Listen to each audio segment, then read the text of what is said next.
नमस्कार। भूगोल में आपका स्वागत है।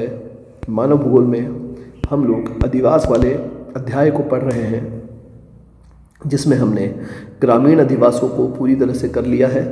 उसके प्रतिरूप, पैटर्न वगैरह सब देख लिए हैं। अधिवासों के विषय में सामान्य चर्चा कर ली और किस प्रकार से अधिवास विकसित होते हैं, क्या उनका ऐतिहासिक परिप्रेक्ष्य रहा है, उस विषय में भी हमने विस्तार से जाना। अध्याय के इसी क्रम में हम आज नगरीय अधिवास, या जिसे इंग्लिश में अर्बन सेटलमेंट कहते हैं, को पढ़ने जा रहे हैं। अर्बन सेटलमेंट बेसिकली कहते किसे हैं? अर्बन सेटलमेंट्स का मतलब होता है कि जिसमें अधिकांश निवासी द्वितीयक, तृतीयक और चतुर्थक प्रकार के कार्यों में व्यस्त होते हैं, उन्हें हम लोग बेसिकली नगरीय अधिवास कह सकते हैं। कोई सर्वमान्य परिभाषा नहीं है कि भाई ऐसे ऐसे ऐसे गुण होंगे तभी वो नगरीय अधिवास कहलाएगा। नहीं, ऐसा भी कोई ज़रूरी नहीं है। परंतु हम लोगों ने जब कार्यात्मक वर्गीकरण करते हैं तब देखते हैं कि जो भी ग्रामीण अधिवास हैं वो प्रधानतः प्राथमिक क्रियाओं में लगे हुए हैं। वहीं जो नगरीय अधिवास, प्राथमिक क्रियाओं का मतलब क्या होता है? प्राथमिक क्रियाओं का मतलब होता है एग्रीकल्चर करना, शिकार करना, मत्स्य पालन करना, वो सभी के सभी प्राथमिक क्रियाएँ हैं। जब उन्हीं क्रियाओं को और ज़्यादा डाइवर्सिफाई कर दें और ज़्यादा उन्हें टेक्निकल बना लें तो वो हो जाएगा द्वितीयक क्रियाएं। तृतीयक क्रियाओं में सेवा कार्य हो जाएगा। चतुर्थ क्रिया में और ज़्यादा ऊंची कार्य हो जाएंगे, जो कि जैसे आप वैज्ञानिक कार्य है और दूसरे बहुत सारे कार्य आते हैं। तो सबसे पहली बात तो ये है कि अधिकांश निवासी प्राथमिक कार्यों में तो नहीं है। सबसे पहली बात है कि एग्रीकल्चर तो वो नहीं कर रहे हैं। और दूसरी बात है कि ऐसे लोग जो कि इंडस्ट्री में, ऑफिसेज में या दूसरे क्षेत्रों में कार्य कर रहे हैं, उनका आधिक्य है, तब वो नगर कहलाएगा। क्लियर बात है। दूसरा संबंध, मतलब दूसरे शब्दों में अगर हम लोग नगर का संबंध ले लें कि नगर किसे कहेंगे, तो शहरों को, कस्बों को, या जिसे आप लोग इंग्लिश में टाउन कहते हैं, उन सभी को हम लोग यहाँ इस अध्याय में नगर की श्रेणी में रखते हुए ही अध्ययन करेंगे। अगर हम लोग इसे केवल और केवल एक सांख्यिकीय प्रक्रिया ही मान लें, डेटाबेस पर ही मान लें, तो अगर हम लोग डेटाबेस पर ही मानते हैं तो ऐसा क्षेत्र जिसका क्षेत्रफल तो कम है परंतु उसमें रहने वाले लोगों की संख्या बहुत ज़्यादा है, नगरों की श्रेणी में आ सकता है।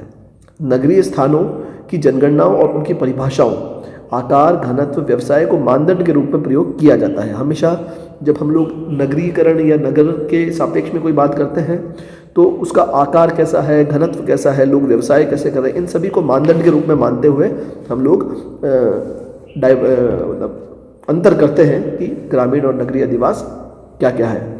फिर हम लोग देखते हैं कि नगरीय स्थानों का अध्ययन अनेक सामाजिक विज्ञानों में किया गया है और भूगोल का तो ये केंद्र बिंदु रहा है, क्योंकि जनसंख्या के वितरण, उसका उत्पादन, विनिमय आदि के संगठन में इसका बहुत ज़्यादा महत्व होता है। नगर स्थानों की जो उत्पत्ति है, उनकी उच्च परंपरा, उसके कार्य, आकृति और जो मॉर्फोलॉजी है, आकारिकी है, ये सभी के सभी इसके गुण हैं जिसका हम लोगों का अध्ययन करना है। नगरों के उद्भव की बात करें, द ओरिजिन ऑफ टाउन्स की बात करें, तो नगरों में भी गाँव के समान ही सभी मूलभूत आवश्यकताएं होनी चाहिए जिससे कि अधिवास संभव हो सके। बेसिकली ये वे आवश्यकताएं हैं जो जल है, भोजन है, आश्रय स्थल है, भवन निर्माण सामग्री है, सामुदायिक क्रियाएं हैं, बाढ़ से रक्षा है, शत्रुओं से रक्षा है, प्राकृतिक अन्य आपदाएं हैं, उससे हमें कौन कौन सी सुरक्षाएं मिल रही है, ये सभी के सभी आधारभूत आवश्यकताएं वहाँ पर होनी चाहिए। परंतु अगर हम लोग बात करें कि क्या नगरों में हमें ये सब चीज़ें मिलती हैं? हाँ, सामान्य रूप से कहें तो मिल सकती है, लेकिन हम इसे सभी जगह पर एक समान लागू नहीं कर सकते हैं। और जब हम लोग बात करते हैं कि इन क्रियाओं की आवश्यकता तो ग्रामीण लोगों को भी पड़ती है, हाँ, ग्रामीण लोगों पर भी इन सब क्रियाओं की आवश्यकता पड़ती है, लेकिन सबसे इम्पॉर्टेंट क्रिया है आर्थिक क्रिया, क्योंकि ग्रामीण क्षेत्रों के अंदर जो प्राथमिक प्रकार के व्यवसाय हैं उनका आधिक्य है और उसमें डाइवर्सिफिकेशन नहीं है, उसमें और ज़्यादा विविधीकरण नहीं है कि उसके अलावा करें तो और क्या किया जाए। तो वो एक सबसे बड़ा कारक होता है नगरों के उद्भव का, कि नगरों के अंदर आपको प्राथमिक क्रियाओं के इतर भी अन्य कार्य देखने को मिलते हैं, करने को मिलते हैं, रोजगार के अन्य साधन आपको प्राप्त हो जाते हैं। फिर हम लोग बात करेंगे कि नगरों की जो उद्भव है या नगरों की जो उत्पत्ति है, नगरों का जो विकास है, उसकी उत्पत्ति और उसके विकास में उसका ऐतिहासिक कारण रह सकता है, उसका सामाजिक सांस्कृतिक कारण रह सकता है और उसका आर्थिक कारण रह सकता है। ये कहना बहुत कठिन होगा कि कोई भी नगर किसी पर्टिकुलर एक क्रियाकलाप से या एक कारण से उत्पत्ति हुई होगी किसी एक नगर की। ये अलग अलग नगर होते हैं, वो अलग अलग कारणों से बनते हैं। तो सबसे पहले हम लोग बात करते हैं कि ऐसे कौन कौन से कारण हैं जिससे नगर के विकास को गति मिलती है या नगरीकरण का विकास होता है या नगरों की उत्पत्ति होती है। सबसे पहले तो हम लोग देखते हैं कि नगरों के उद्भव के लिए जो सबसे आवश्यक कारकों में से एक है, सबसे पहला है व्यापारिक मार्ग, ट्रेड रूट्स।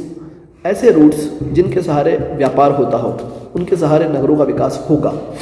जैसे मैं आपको एक सिंपल भाषा में समझाता हूँ कि आपने देखा होगा कि आपके गांव या आपके शहर के आसपास से कोई एक नेशनल हाईवे निकल रहा होगा, कोई हाईवे जा रहा होगा।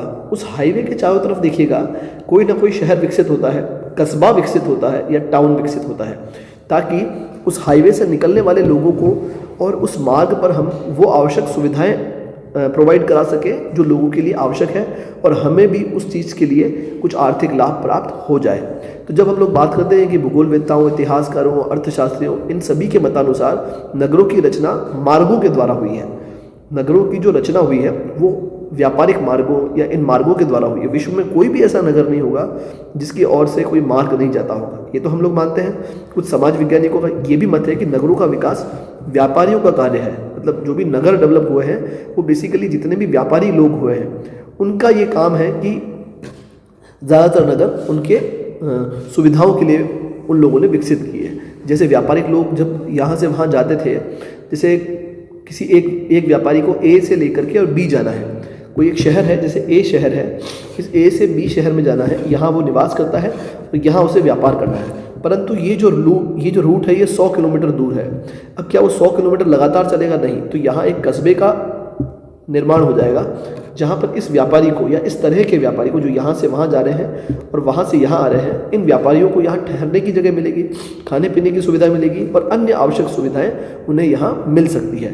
बेसिकली होता क्या है कि अगर ये व्यापारी यहाँ से कुछ सामान लेके जा रहा है और सामान में किसी एक्स्ट्रा चीज़ की आवश्यकता पड़ती है, तो रास्ते में क्यों ना हम लोग उतने सामान को ढोते हुए चले। तो हम लोग बात कर रहे थे व्यापारिक मार्गों की। तो व्यापारिक मार्ग वो एक कारक है जिसने हमेशा से नगरों के विकास को बढ़ावा दिया है और नगरीकरण यहाँ पर हुआ है। देखिए ये सारी की सारी थ्योरी मैंने आपको भी यहाँ बता दी है, ज़्यादा लंबा विस्तार में नहीं चलेंगे। जैसे कि अगर हम लोग बात करें कि जो इस प्रकार के नगर हैं वो आप देखिएगा सहारा मरुस्थल में भी और दक्षिण पश्चिमी एशिया में भी, मंगोलिया में भी, राजस्थान में भी और लद्दाख में भी आज तक हम इस तरह के नगर यहाँ पर भी देखते हैं। ये वो क्षेत्र हैं जो पर्यावरणिक दृष्टि से उतने अच्छे नहीं रहे हैं। यहाँ पर जलवायुविक कंडीशन बहुत ज़्यादा कठोर रहती है। तो बीच में ऐसे नगरों का विकास होता है कि जो भी निकलने वाला करने वाला व्यक्ति होता है व्यापार के लिए, वो यहाँ पर ठहर सकता है। वही जब हम लोग विश्व के बड़े बड़े नगरों की बात करते हैं, जैसे कि वियना है, मिलान है इटली का, दमिश्क है सीरिया में, बगदाद है, ठीक है, इराक में, बाकू है, बुखारा है, समरकंद है, जयपुर है, जोधपुर है, अजमेर है।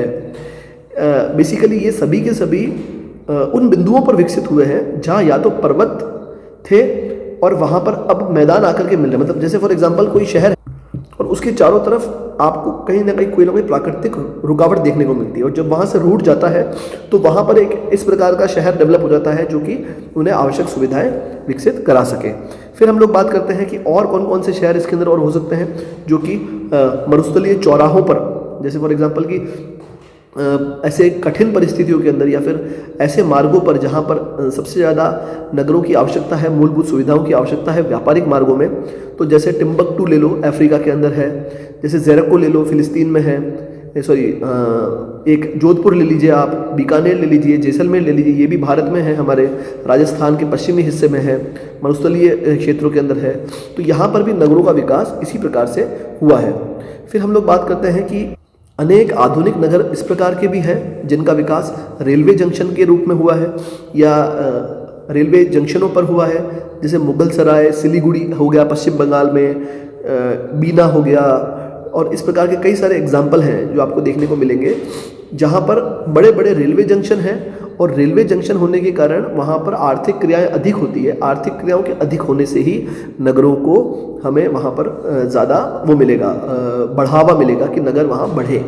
फिर हम लोग बात करते हैं और भी कई सारे नगर हैं, ऑर्लेंस हैं, दिजौ है, मेफिन्स हैं, ओकलहोमा है, और कई सारे इस प्रकार के नगर हैं, वुहान है चीन का, तो ये वो सारे के सारे नगर हैं जहाँ कहीं ना कहीं व्यापारिक मार्गों के बीच में आता है। आप देख लीजिएगा, अपने मुंबई को देख लीजिए। अगर हम लोग व्यापारिक मार्गों की बात करें तो सबसे इंपॉर्टेंट शहर आप मुंबई का एग्जाम्पल लेके देख लीजिए कि मुंबई समुद्र के किनारे पर एक ऐसा व्यापारिक मार्ग है जो प्राचीन काल से ही, अंग्रेज़ों के ज़माने से ही ये एक नगर के रूप में बहुत ज़्यादा विकसित हुआ, क्योंकि यहाँ से व्यापार करने के लिए आगे इंग्लैंड तक जाना बहुत सुविधाजनक होता है।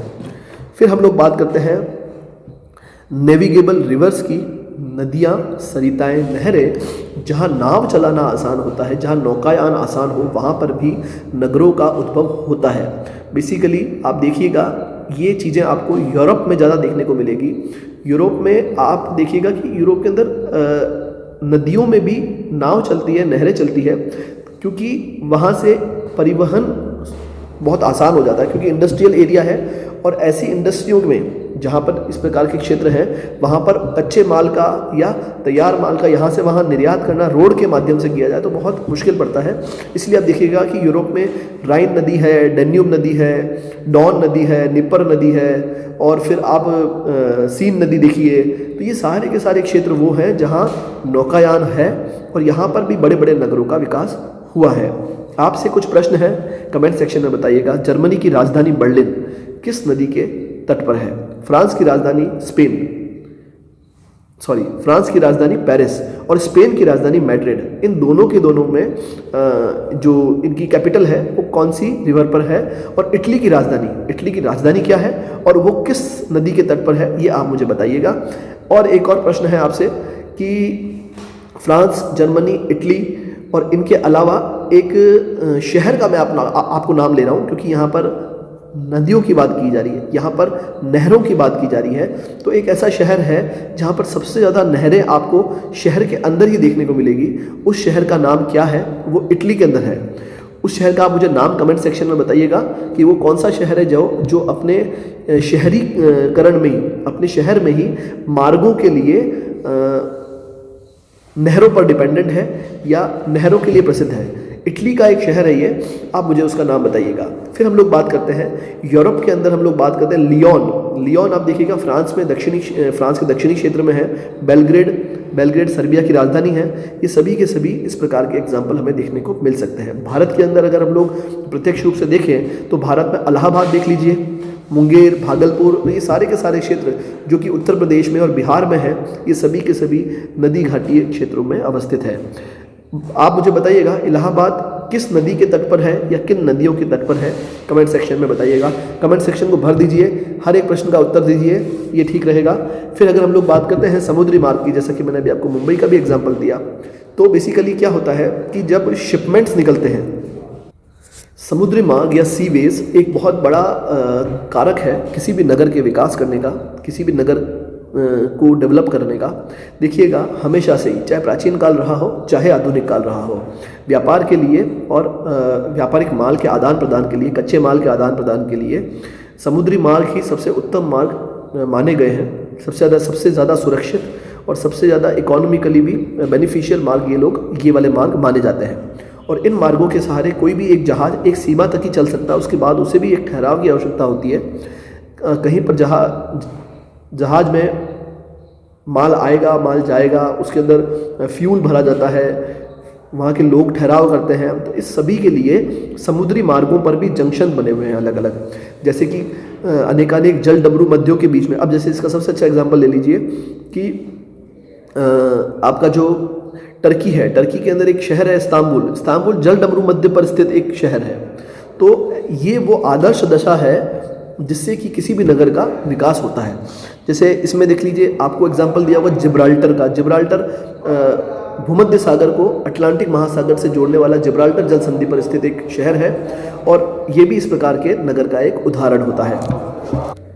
इसी प्रकार का एक एग्जाम्पल आप देख लीजिएगा कि नील नदी जब बहती है, नील नदी जब बह रही है और जब अपना मुहाना बनाती है, अपना माउथ ऑफ नील होता है, उसी के दोनों तटों के सहारे आपको दो शहर मिलेंगे। एक तो कहलाएगा अलेक्जेंड्रिया और एक कहलाएगा पोर्ट सईद। ये दोनों के दोनों शहर कहाँ हैं? ये बिल्कुल समुद्री मार्ग पर हैं, या यूँ कहें सागरीय मार्ग पर है। और देखिएगा यहाँ से निकलने वाले जितने भी जहाज़ हैं जो कि भूमध्य सागर को पार करते हुए लाल सागर से होते हुए फिर एशिया की तरफ निकलते हैं, यूरोप से एशिया के बीच में और एशिया से यूरोप के बीच में, उन दोनों के बीच में ये शहर बहुत ज़्यादा इंपॉर्टेंट शहर हो जाते हैं। नक्शे में देखिएगा, ये रहा अलेक्जेंड्रिया, ये रहा पोर्ट सईद और ये है भूमध्य सागर। ऊपर है भूमध्य सागर, इधर है लाल सागर और ये है स्वेज नहर। तो इस स्वेज नहर को पार करने के लिए पहले तो उसे यहाँ रुकना पड़ता है। यहाँ एक अगर आपको एक अच्छा पोर्ट मिल जाता है तो यहाँ पर जहाज रुक सकते हैं और फिर आगे जाकर के पोर्ट सईद नाम का ये शहर है। तो ये दोनों के दोनों शहर इस शहर की इकोनॉमी में एक बहुत बड़ा कंट्रीब्यूशन प्ले करते हैं, क्योंकि ये सारे के सारे जो शहर हैं, ये शहर आय का एक अच्छा स्रोत बनते हैं आगे जा कर के। फिर हम लोग बात करें कि बाल्टिक सागर का जो प्रवेश द्वार है जो कि कोपेनहेगन में स्थित है, तो कोपेनहेगन ये भी एक ऐसा शहर है जो कि बाल्टिक सागर में स्थित है और इस तरफ बाल्टिक सागर और इस तरफ उत्तरी सागर के बीच में ये एक अच्छा मार्ग प्रदान करता है, एक अच्छा जंक्शन प्रदान करता है। सिंगापुर इसका एग्जाम्पल है, कोलंबो इसका एग्जाम्पल है, हांगकांग नगर भी इसी प्रकार के अंतर्राष्ट्रीय व्यापारिक समुद्री मार्गों पर स्थित होने के कारण इनका विकास हुआ है। ये देखिएगा, ये आपको सबसे बढ़िया एग्जाम्पल मैंने आपको बताया सबसे पहले इस्तांबुल का, ये रहा इस्तांबुल और ये है मरमरा, ये है सागर है मरमरा सागर और ऊपर है काला सागर। इसके बीच में जो नौकायान होता है उसके बीच में स्थित है इस्तांबुल शहर। नगरों के विकास के बारे में अन्य बहुत सारे कारकों के विषय में हम लोग बात करेंगे। मिलते हैं नेक्स्ट वीडियो में। एक ही वीडियो को लंबा ना बना करके इसके लिए हम लोग पार्ट 1 और पार्ट 2 बनाएंगे।